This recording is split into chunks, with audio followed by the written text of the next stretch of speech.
সেদিন দুপুরবেলা বাসায় কামরাঙা ভর্তা বানিয়েছিলাম। কামরাঙাটা আমাদের নিজের গাছের কামরাঙা ছিল।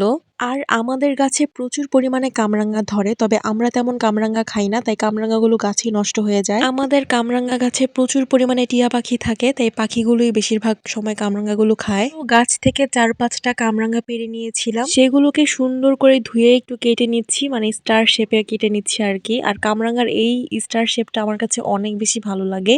আমি কামরাঙ্গাটা কেটে দিয়েছি, আর ভর্তাটা এখন আমার ছোট বোন বানাবে। আমার ছোট বোনের হাতে ভর্তা খুবই মজা হয়। তো আজকে পোড়া মরিচ দিয়ে ভর্তাটা বানাবো আমরা। তো পোড়া মরিচের ভর্তা খেতে কিন্তু অনেক বেশি ভালো লাগে। এখানে আমরা কয়টা শুকনা মরিচ নিয়েছি।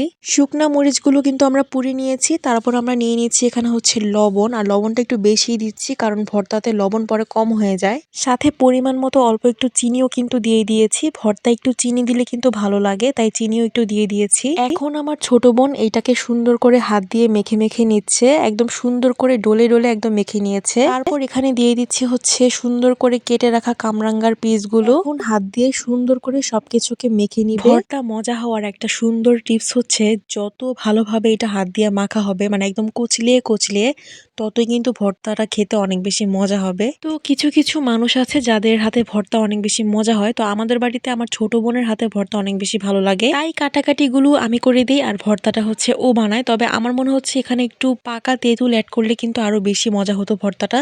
তবে ভর্তাটা সত্যি বলতে গেলে অনেক বেশি মজা হয়েছিল। মুখে দেওয়ার সাথে সাথেই ঝাল মিষ্টির একটা কম্বিনেশন লাগছিল, আর খেতেও অনেক বেশি ভালো লাগছিল আর কি। আর দুপুরবেলা ভর্তা খেতে তো আমার কাছে অনেক বেশি ভালো লাগে। তো তোমরা কে কে কামরাঙ্গা ভর্তা পছন্দ করো আমাকে কিন্তু জানা।